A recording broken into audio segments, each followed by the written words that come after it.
Well, I won't back down. No, I won't back down. You can stand me up at the gates of hell, but I won't back down. No, I'll stand my ground. Won't be turned around. And I'll keep this world from dragging me down. Gonna stand my ground. And I won't back down. Hey, baby, there ain't no easy way out. Hey, I stand my ground, and I won't back down. And I'll do what's right. I got just one life. And I'll keep this world from pushing me around. Gonna stand my ground, and I won't back down. Hey, baby, there ain't no easy way out. Hey, I stand my ground, and I won't back down. Hey, baby, there ain't no easy way out. Hey, I stand my ground, and I won't back down. No, I won't back down. Hey guys, it's 5 p.m. on Sunday night. Welcome to Collective Church's live liturgy. I'm Ben Collins. With me is Lily Lose, making her debut. If you don't know Brandon and Mary, you probably haven't seen the pictures on Facebook in the last few days, but they just welcomed baby Lily a minute ago. Wednesday. Mary's going to be in and do a reading for a little bit. Brandon's been producing video for us for the live stream for a while. And we're talking this Advent season about the vulnerability of God with us.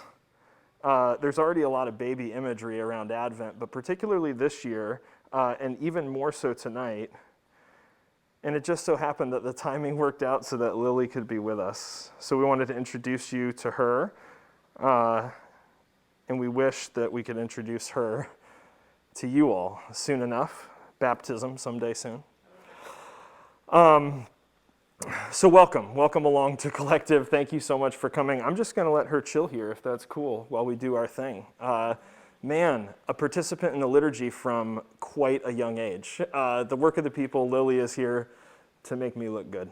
Oh man, I'm just seeing myself on this video, and that looks like a toy baby. This is real, I promise. This is not a doll, this is a human child. And her name is Lily. And I did want to say a hello to Dan Hensley and Heather and Doug and Angela Keller. Waylon is on. Hey, Waylon, good to see you. Jim Kane, hey, Jim. Jay is back with us. Jay lost his mother-in-law, Sue's mom, recently, and has been going through a lot handling that. Jay, we're so glad that you're back with us tonight. Great to see you. Dan Hensley asks, who stole Christmas? Peggy Fox is with us also. Peggy, how's it going? So great to see you guys on here, for you guys to be able to see each other. We're really thrilled that we can do this live and connect in this way on Sunday nights. So thanks so much for coming along. We have a lot going on, so let me run through some of this. You can sign up for the weekly.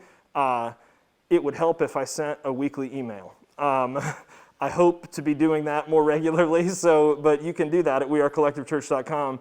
In the very near future, there will be a weekly email coming back at you. Brandon's actually going to help me do that in the new year. So there's going to be accountability. People are going to help figure things out. We do have yoga this week.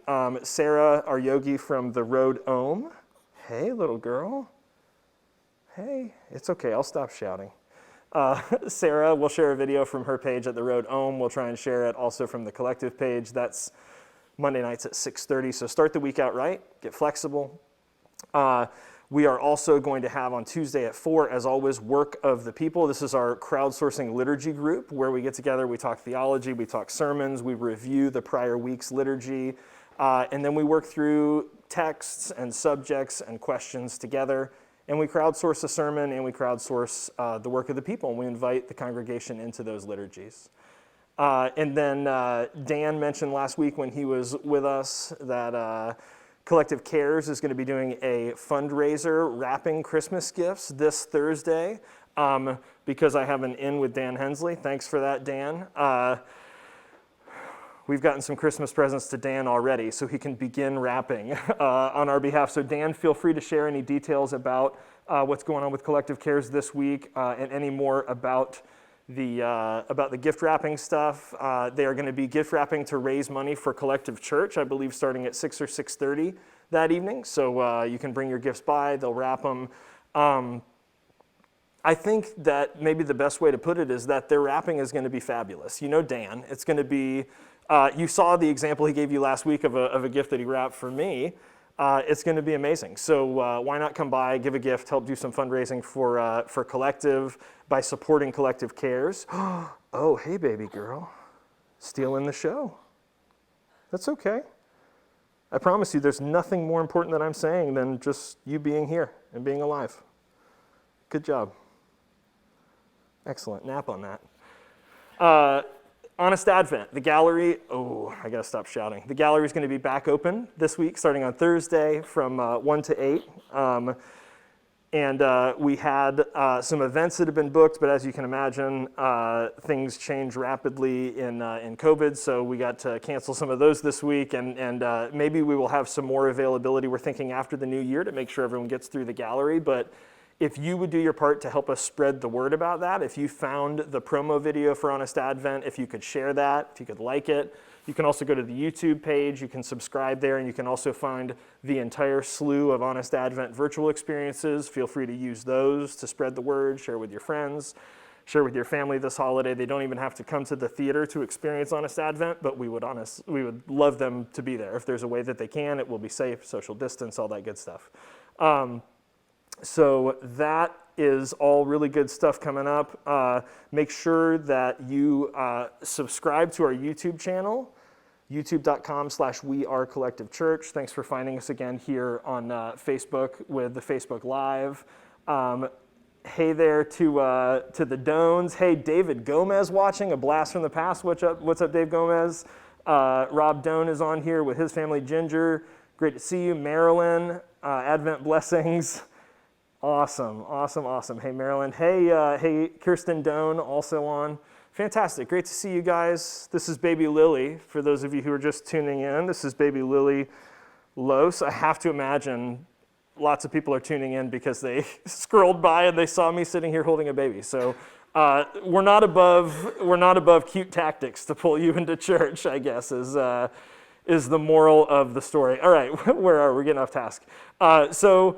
Welcome along again to Collective. As always, your presence makes us who we are. Even you, your presence makes us who we are. Check out our community statement.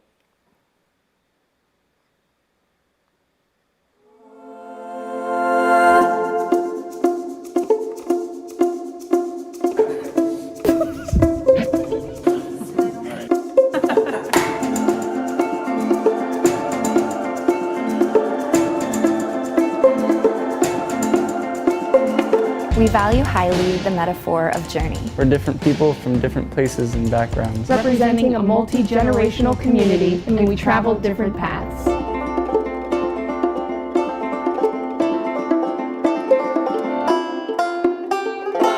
So we agree not to make assumptions about the person across from us, next to us, Or in conversation with us. We challenge ourselves to be sensitive. knowing this community includes a diverse group of people. From lifelong followers of Jesus to people who are just now open to the idea that God might exist.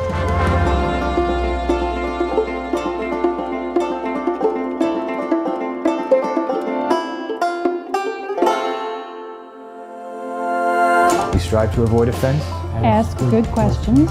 Articulate and explain our responses. We don't assume fluency in the Bible. Spirituality or church language. Because we believe the message of Jesus is not for Christianity, but for humanity. So we do everything in the spirit of love and grace. We do everything in the spirit of love and grace. In a spirit of love and grace. Everything in the spirit of love and grace. So we do everything in the spirit of love and grace.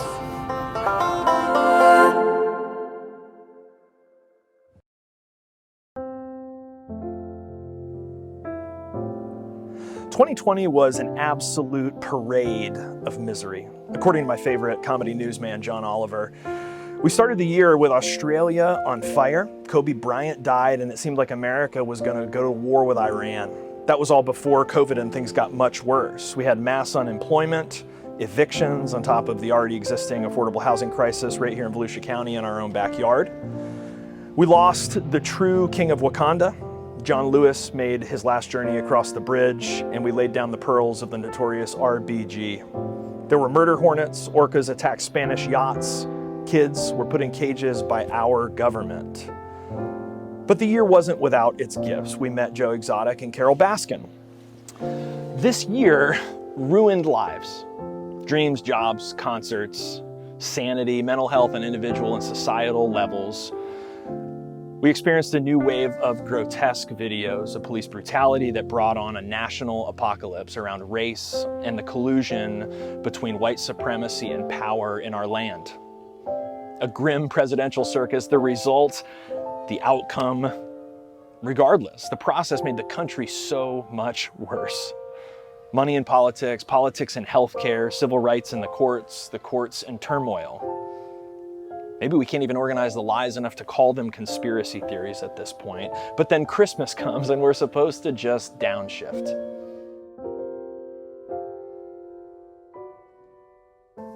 But then Christmas comes and we're supposed to just downshift into Emmanuel, God is with us, tinsel lights and warm, happy feelings. What about the vulnerability of God with us? Feels like maybe this year more than recently, it's time for an honest Advent. Not one where we struggle to force our religious ideas into the 2020 story in a way that makes sense, because for many people 2020 doesn't make sense and it doesn't feel like God is with us. More like one of Jesus' most famous sayings, my God, why have you forsaken me?" Maybe it doesn't make sense, but maybe it does feel honest. We need an Advent that makes space for the way you feel, even though none of this makes sense. We need an Advent that can be honest, both about the hope that God is with us and God is with us, and the truth that that is so complicated. God is with us, and it's complicated. Welcome to Honest Advent.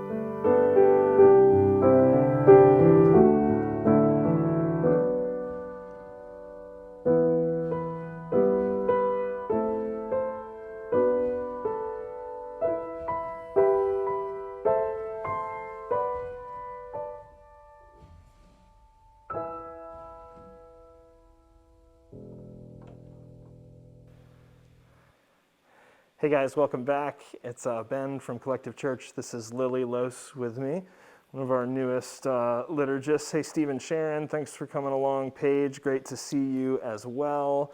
Hey Nicole, how's it going? Great to see you. Kenny, what's up? Amber, great to see you. Jackie, I assume maybe also there. Hey Bill and Joy, great to see you guys. Really great to see you guys. Welcome along. We got the chat up and we're going to be jumping over to Zoom after the service. This is baby Lily, and her big brother Houston is right here. You probably can't see him on screen, but he's a very protective dog. So that's Honest Advent. Again, you guys can share that if you want to help people understand what we're doing. They can come and experience the gallery right downtown. It's all free. It's safe. You can come and actually do something in person. So check out those dates. That's on Facebook. There's also the virtual experience on the YouTube page, youtube.com/wearecollectivechurch. Thanks to 3 Button Media and Brandon for putting together the virtual experience. It's really something special. You can really see every single one of the art pieces in its setting at the gallery at the church, and there is both like a 3-minute-ish meditative version with no voiceover. Then there's also a corresponding one for each with a voiceover that was provided by myself and Heather. I'm trying to think, and Mary, right? Yes. So it's really great. Go to the YouTube page, check that stuff out. If you're unable to be in the gallery, but if you can get to the gallery, if you feel safe doing it, really, really highly recommend giving that a chance. We are going to extend that into January in some form or fashion so that people can get through there. As we downshift into our meditation tonight, we're going to pull up one of the pieces of artwork called Motherhood, and keep in mind that our themes tonight are going to be sort of around love and embodiment, and motherhood seems to be one of those things, not just because I'm holding this brand new baby, but motherhood seems to be one of those things in the Christmas story, in the infancy narratives of Jesus that seems to be able to hold those things together. Hey, Houston. So I'm going to be just blissfully sitting here with baby Lily for 3 minutes and probably ignoring this meditation, but you feel free to enjoy it. And let's take some cleansing breaths and find some centering, find some peace, a little spiritual sorbet before we move into some of the content in the sermon tonight. Feel free to use these resources, but also if you need silence, we gotta plug a computer in. Can you get it? Oh, I got it. Hey, baby Lily. Everybody online is like, don't drop the baby. She's a great sleeper, guys. You got no idea. Look. Well, right now, yeah, sorry. Right, I get to leave after this, so yeah, you guys have her all night. So we're gonna spend about 3 minutes with motherhood. Feel free to use these resources. Take some breaths. Let's meditate together for about 3 minutes. Motherhood. In pain you will bring forth children. Genesis 3:16. So many wonderful theological ideas are displayed in this image that imagines the meeting of these two matriarchs of faith and what that intimate moment may have been like. But take a minute and consider the look that Mary and Eve have for each other. It's like they're at a cosmic party where they don't know each other at first, but when they get introduced, they find out that they are deeply connected on so many levels. They also notice they have 1 billion mutual friends on Facebook. In this incredible image, Eve is experiencing hope and grace from a brokenness she never thought she'd see an end to. Yet her face could also be that of a knowing mom, bestowing wisdom and compassion on a new mom, as if to say, parenting is one of the greatest and hardest adventures of a lifetime. You'll love your children and want to have them forever, but you may see one of them die before their time, and it's the absolute worst. Consider the little that has been written about Eve has been used against her by male chauvinists. In the flannel board story of her life, she gets 2 paper cutouts, biting an apple, and then being cursed as the first mom to go through painful childbirth. That's it. We don't talk about how hard it must have been to do something for the first time. No guides, no mentors, no mommy blogs with tried and true strategies for maintaining sanity. It's easy to knock down the forerunners of human living who made mistakes. It's harder to pierce through the one-dimensional religious narratives and see that every mom has the unbelievably challenging task of raising her children the best she can. Mary takes the hand of Eve and places it on her belly to let her feel the hidden manifestation of the restoring hope that is growing in her womb. And yet it's also the movement of sobering solidarity, accepting the entrance into the great cloud of witnesses, of broken-hearted moms who've lost their children too early. This art opens a small window into what that conversation might be like. That Emmanuel means God with us, and that this divine gift comes to us through one of us, into the womb of a blessed and humble teenage woman, and honors and dignifies the sacrificial, and wholly involved life of being a mom. Whether you're a mother or not, may you learn from the courage of Eve and Mary, who found themselves in complicated first-time situations. And may you bestow on your very own first-time situations the same grace, kindness, and honor we give to them.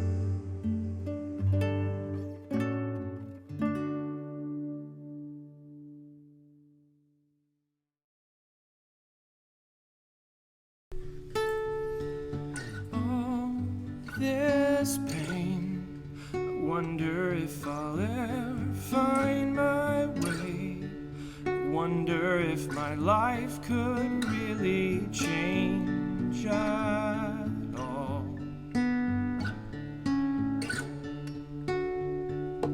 All this earth, could all that is lost ever be found?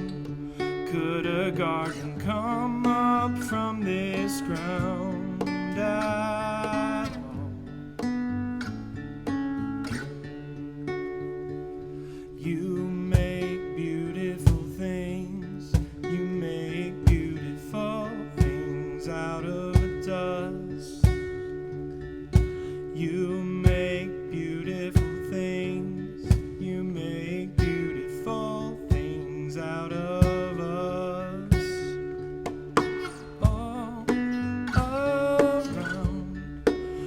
is springing up from this old ground.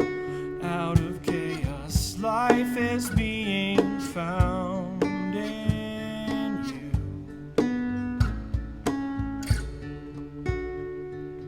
You make beautiful things, you make beautiful things out of dust.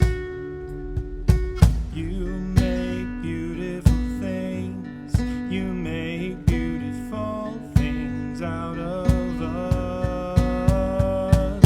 You make beautiful things, you make beautiful things out of dust.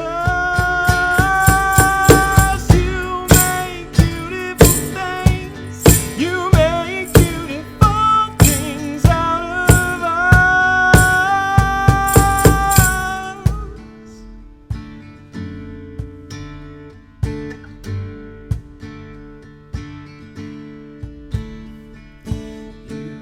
Make me new, you are making me new.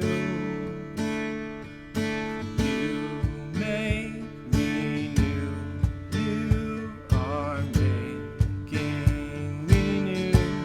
You're making me new, you make me new. You are making me new. You're making me new, you make me new. You are making me new. You make beautiful things, you make beautiful things out of the dust. You make beautiful things, you make beautiful things out of us.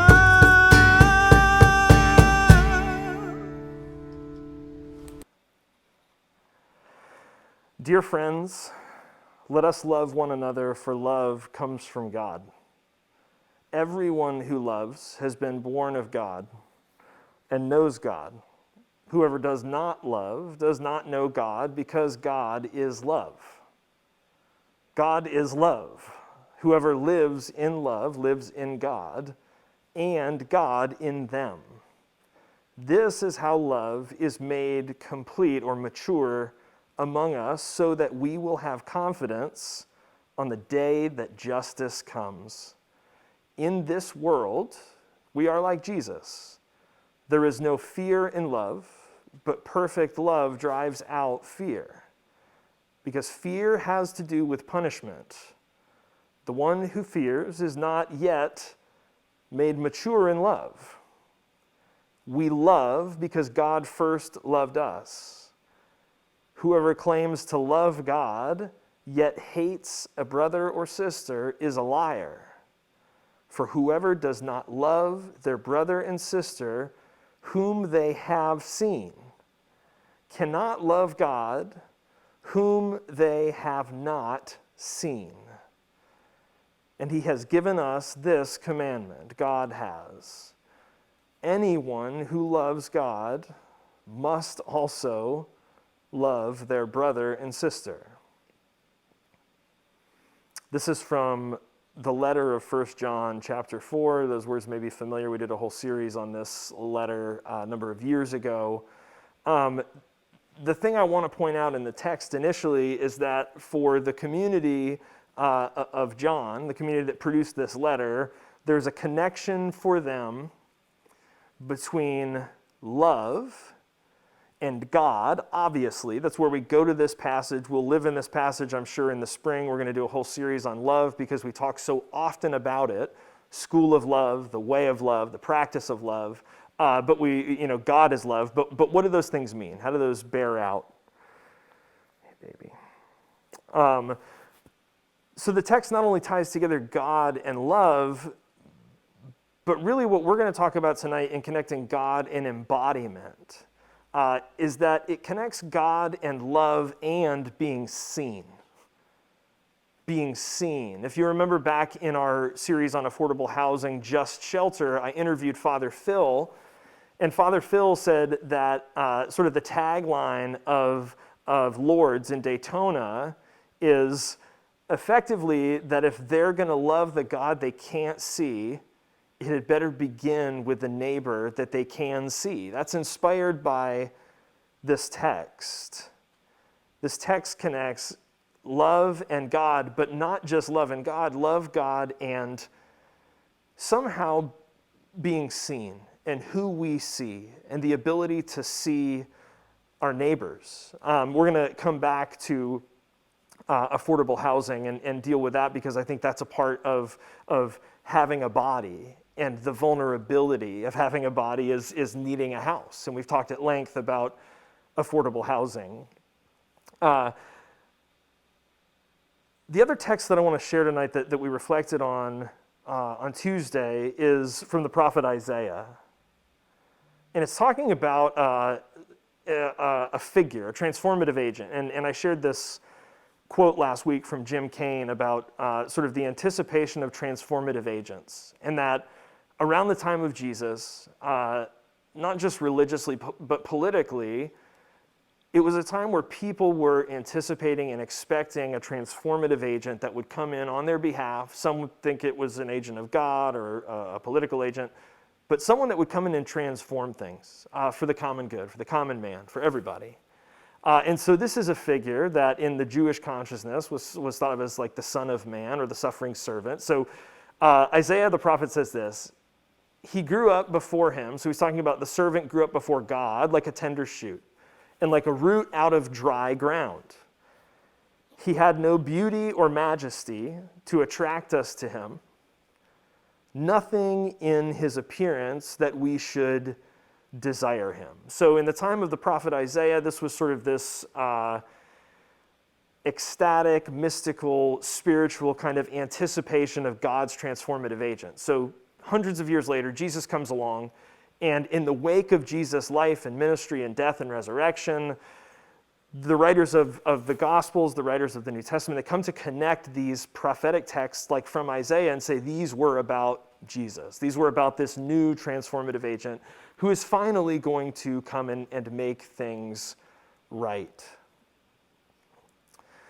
And part of what we want to focus on this evening, and we're going to look at a couple of pieces of art, is the way that these intersections of love and God with us and having a body, being a person, being embodied, how complicated that is. Because remember, we're talking about the honest advent is that God is with us, but it's complicated. And so this isn't a sermon as much as it is a meandering through our own contradictions, a meandering through some of the complications in our own life. And I think that's what art does so powerfully, is it invites us not to try to make sense of things and fit everything in the category, but to finally be honest with ourselves. And art can be like a mirror, where we can look at it and we can see things about ourselves. If we're not always asking, what does it mean, or how do I make sense of it, but instead we can just for a moment allow it to do something to us. We can ask, how does it make us feel?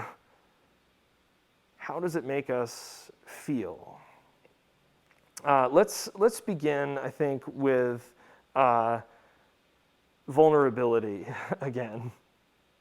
And just consider this, the potential in this image.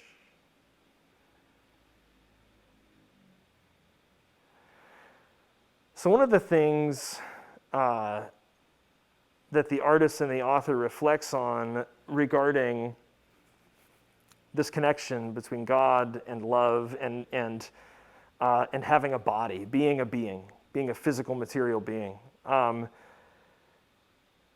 is and this comes back to the affordable housing thing,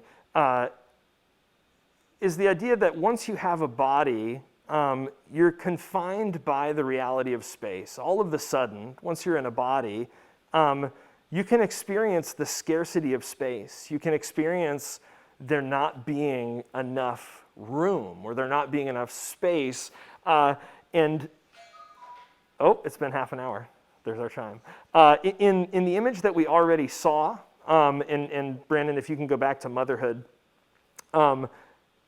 you've got these women standing side by side. And I know a couple weeks ago we talked about connecting with this image through like our visceral experience of the courage it takes to do something for the first time. And we talked about sort of my recovery journey and how hard it is to do things for the first time, and how important it is that a sponsor helps me to identify when I'm doing something for the first time and how hard that can be for my triggers.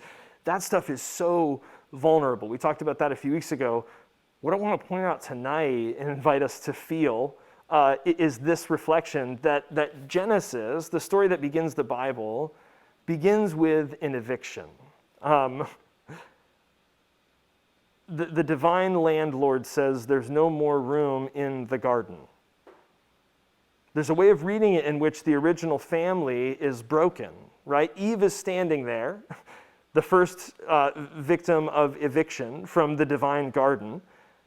And then you find Mary and Joseph with no room at the inn. There's no room, and what we find is there's no room in her family for her complicated situation, right? It's not that the Holiday Inn Express is sold out, and it's not that, she could go over to mom and dad's house, but they're already hosting, Uncle Jack and Aunt Sue, and you can't have a baby around them.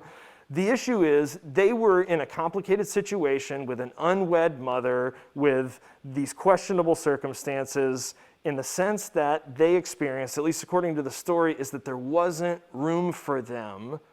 There wasn't room for their messy, complicated, embodied human life, even in their own family. And so there's that spiritual reflection about how it is that we experience this in our personal lives and in our families, but then there's also a systemic reflection, right, about affordable housing. John says, if we love one another, right, love comes from God, we have to help the neighbor we can see. We have to help the neighbor we can see. We have to create ways for people who have bodies to take care of those bodies.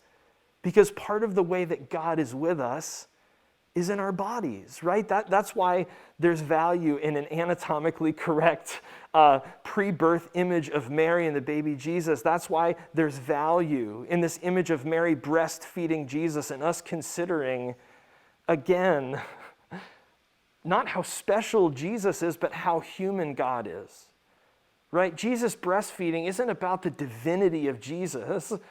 Jesus breastfeeding is about the humanity of God. What it feels like, right? This sweet space, having a baby resting on you, that's that space between humanity and divinity.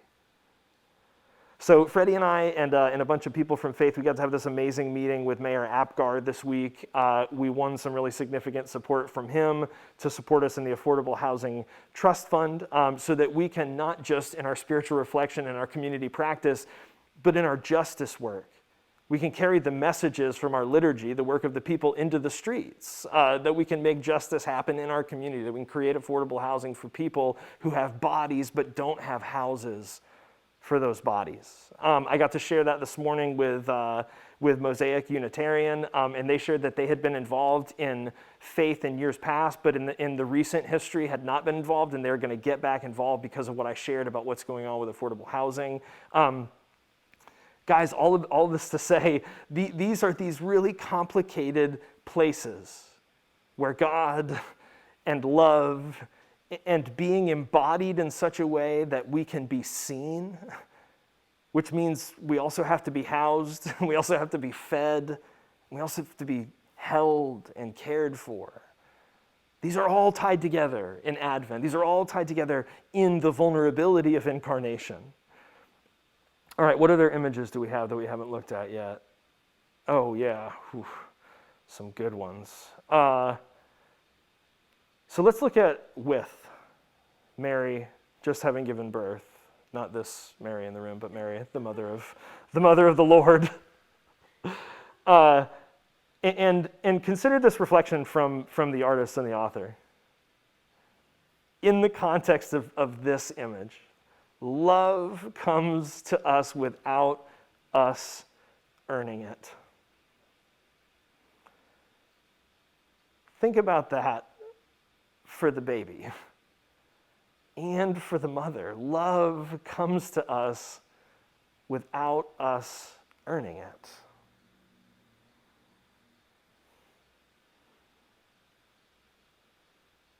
Love is another name for participating in our world. That means feeling things. That means being here. That means suffering the ecstasy and the pain of being present in this life.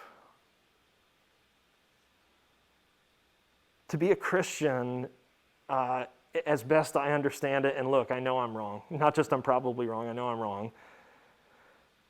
To be a Christian is to wrestle your entire life learning how to receive love rather than earn it. And I think when you see this image of Mary just having given birth, holding the Christ child, it's an image of both in the relationship having received a love that neither of them could earn. That neither of them could earn. Incarnation is the process, Advent is the name of the season of becoming seen. Right? That's what we're talking about, is that in Jesus of Nazareth, this very human man, in Jesus of Nazareth, God, who we can't see, became seen. We got to see what it would look like if God were embodied. If a human were so spiritually saturated that it was as if God were living through them, that the Spirit of God flowed through them. Incarnation is the process of becoming seen. To be seen is to allow yourself to be known. To be seen is to allow yourself to be known. To be known is to risk being loved or not. To be known is to risk being loved or not.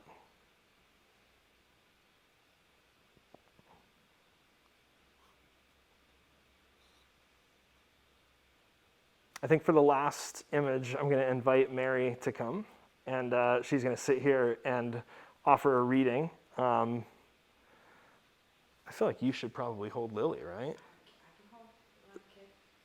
You can hold, but you don't have to, because I heard that. She goes, I can hold my kid. Already parenting. Well, why don't you just come and sit and read then? I'll take this baby. Hello, everybody. Hey, Mary. Get in here.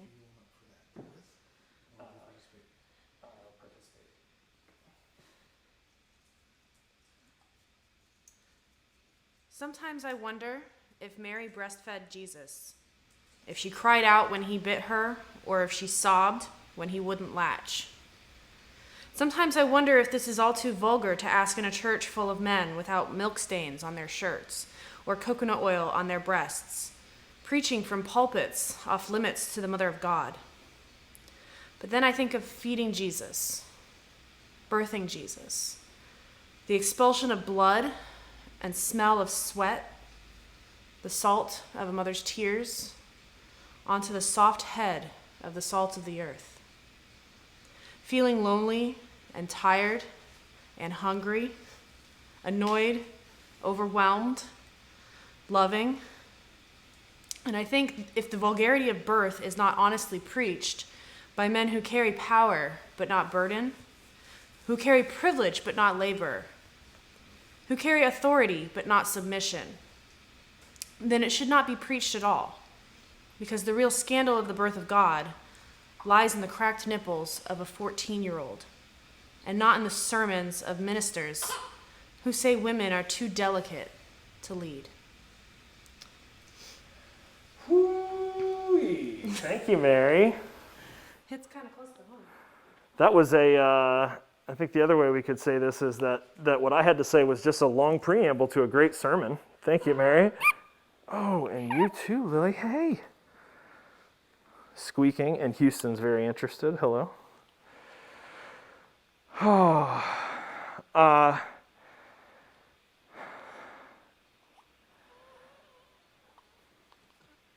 The thing that makes the most sense to me to sort of tie these together is that incarnation is a part of the name of how we experience God with us in the totality of human existence, which is from the birth that Mary just described and experienced and that Lily just experienced, all the way to the grave, which is the counterpoint, the other side of the Christian tradition, the joyful facing of the certainty of mortality, the certainty of impermanence, the goodness of life because it won't last forever. The gift and the curse of being a person who can connect with God and connect with love because we are embodied beings. The gift and the curse is that bodies come with mortality. They come with expiration dates. Today, June was, and we talk about death a lot. June was in the back of the car singing to herself. She's writing songs all the time, humming along to herself as she plays her tablet. And she starts to repeat this really cool melody around that she's gotta die. She keeps singing, she's gotta die, and it starts making Huck uncomfortable, so he starts going, you gotta stop singing that, stop singing, you're gonna die. And I thought it was just this beautiful microcosm of who we are and what we're trying to do and how we exist in the world, is that we wanna be people who can sing joyfully about the reality of mortality so that we can live well in these days and in these moments that we have. But we live in a culture that says, stop singing that, stop acknowledging that, stop admitting that, right? Because if we just all pretend we'll live forever, then we can delude ourselves into something, I don't know. So what's also going on in the midst of this Advent season where babies are being born, and my great friends David and Megan Killingsworth, I think that they're having their baby today as well. I mean, I would say COVID babies are coming due. COVID babies are being born. And at the same time, you guys probably saw Jen Stevenson's grandmother died this week of COVID. I got a message from my dad this morning that says, effectively, my grandmother's time on this planet is not much longer. We're talking about probably 24 to 72 hours, somewhere in that range. We know that Jay, who we love so much, that he's been suffering through the loss of his mother-in-law, of Sue's mother. Part of what it means to be people, and I think maybe this is the honest Advent, is that I'm manipulating you, right? You know I'm manipulating you. It's not hard to sell Christmas when I'm holding a baby, right? It isn't hard to sell incarnation. It isn't hard to sell embodied love when it's this kind, when it's fresh and it's perfect, and it hasn't been corrupted. But I don't want you guys, it's been 2020, you've lived with lies all year. I don't want to be deceptive. I don't want to manipulate you. And so incarnation has to come with the flip side of that promise, which is where we come to the Eucharist and to the open table, which is at the other side of being born into a body, into the gift of discovering God and discovering love in our bodies and the sensual reality of being a human being, is that we also know that death is a part of that. We know that Jen's grandmother would eventually die, that my grandmother will eventually die, that Jay's mother-in-law would eventually die, that we all will experience that. And part of what we say very often in this congregation is that that's not a curse, guys, that's a gift. That's one of the gifts of incarnation, is to live well because we live with the truth of impermanence. You know, how many more times in my life will I get to sit with a baby on my lap like this who makes that noise? How many more of those moments do I get? Is life only good? Is incarnation only real? Is God only with us if I get that moment forever in an unending way? No. Incarnation, God with us, is that I'm present enough that even though I'm giving a sermon, I realize what just happened. That was it. That it just happened just then, that God was with us, with this baby making a sound. The Rabbi Yehuda Halevi says this, and I'll give you these words as we consider the open table and open it to all.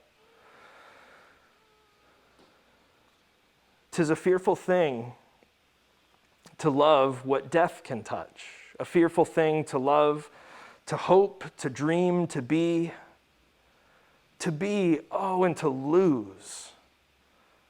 A thing for fools this, and a holy thing to love, for your life has lived in me. Your laugh once lifted me, your word was gift to me. To remember this brings painful joy. 'Tis a human thing to love, a holy thing, to love what death has touched." As we come to the open table tonight, let us consider that without being born into this vulnerable, fragile, complicated human baby body, Jesus could not have grown to be a man who taught us to face death with courage. But both in being born and in dying nobly, we become people who are seen, who can be known, who can be loved, and who can belong. The table of this incarnational, seeing, knowing, loving God with us. In all of its complication, this table is open for us tonight. It's set for us and for all people, and no one will ever be turned away.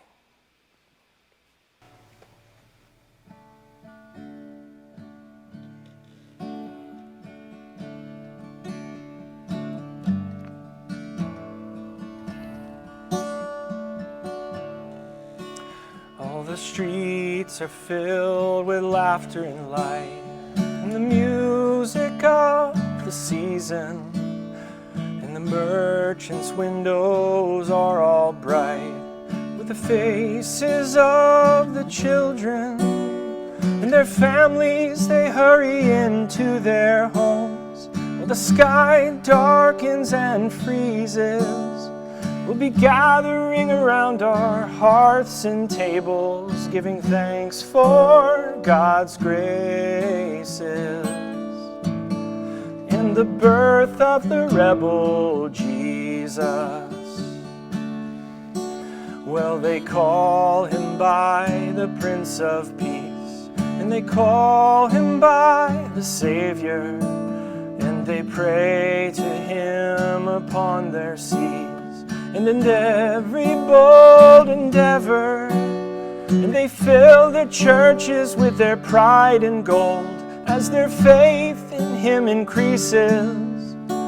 But they've turned the nature that I worship in from a temple to a robber's den. In the words of the rebel Jesus, well, we guard our world with locks and guns. We guard our fine possessions. And once a year when Christmas comes, we give to our relations. And perhaps we give a little to the poor, if the generosity should seize us. But if any one of us should interfere in the business of why there are poor, they get the same as the rebel Jesus. Pardon me if I have seemed to take the tone of judgment, for I've no wish to come between this day and your enjoyment. In the life of hardship and of earthly toil, there's a need for anything that frees us. So I bid you pleasure and I bid you cheer from the heathen and the pagan, on the side of the rebel Jesus. Thanks so much, Fred. Hey guys, David, I saw your post just now. They just received word that one of their best friends in Chicago has passed away. That's the sermon tonight, guys, is that, you know, of course, we flock to God as love. We flock to Christmas for the cooing babies. But incarnation also comes with burying our friends. And again, not as a threat, not that it's a curse, that can amplify our resolve to live now, to be present in these moments that we do have.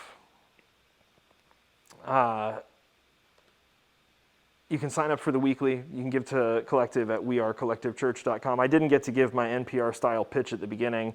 The bottom line is, it's been a rough year on everybody. It's been a rough few years for Collective. And I also was sitting down this week and thinking about the fact that for the most part, we haven't missed a Sunday. We've really made an attempt to be with you guys as often as possible, to be live. Very infrequently do we do a pre-recorded service because we think this is important. We think it's important that you hear from us every week, that we have an opportunity to connect every week, and that's not free, as you guys know. To give you a little insight into that, we had booked 4 events for December.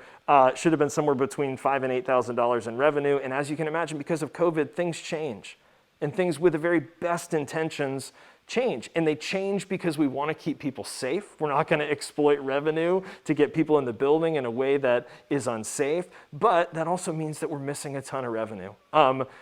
I think that what we're doing is incredibly important. I give a little bit over $400 a month of my money, which comes out to around 10% of my salary, because I think what we're doing is incredibly important. I'm not asking you to do that. I don't think God needs you to do that. All I'm saying is I think what we're doing is vitally important in a time where the world needs it, and it's not free. So our commitment is to continue coming to you, to create liturgies, hopefully to add some more groups and places to connect. And what we're asking is that if this is meaningful and valuable to you, put your money where your mouth is. Help us support it and do it. We really would appreciate that. So collectivegives.com, wearecollectivechurch.com. You can give either of those places. Again, you do your part, sign up for the email. I'll do my part, and I'll actually create an email. Brandon will help. He's committed. Our benediction tonight is actually going to be sort of a reflection for our Advent candle. So if you've got your care packages, you can pull a candle out. If you didn't get one, just light a candle if you've got it, or hold a candle in your mind's eye. I'm not going to light a candle while I'm holding a baby, but a baby is better than a candle, so I'm just going to let her shine. But what I did here is I took a quote that I shared a few weeks back from a guy called Don Cupit. And I replaced, he was using this as sort of a metaphor for the sun. And I'm going to do it with a candle, but I think it still works. Hey, sweet girl. So she's lighting. So the candle symbolizes the religious ideal of a full synthesis of death and life. Because the very burning, which is the candle's living, is also and identically its dying. The candle's very existence is a unity of vitality and mortality. It burns and burns out. It expends itself gloriously. It lives not by thriftily saving away, but by recklessly giving itself away. God in our vulnerability, God is with us, but it's complicated. As a symbol of our intention, let's bring our hands together. I'm going to bring mine together with baby Lily. First to our foreheads for clarity of thought, then to our lips for clarity of speech, masked for our neighbors, though they may be, and then to our hearts for clarity of action, so that in all that we say and do, love, the kind of love that's connected to God in human bodies, love would be our first thought, our first word, and our first deed. Grace and peace, we would love to chat with you. I would love to introduce you in person to baby Lily in just a moment. You can probably say hi to Mary as well and Brandon. We're going to be jumping over to the Zoom link that was just shared in the chat, I believe, a moment ago. So grace and peace. We'll see you all next week.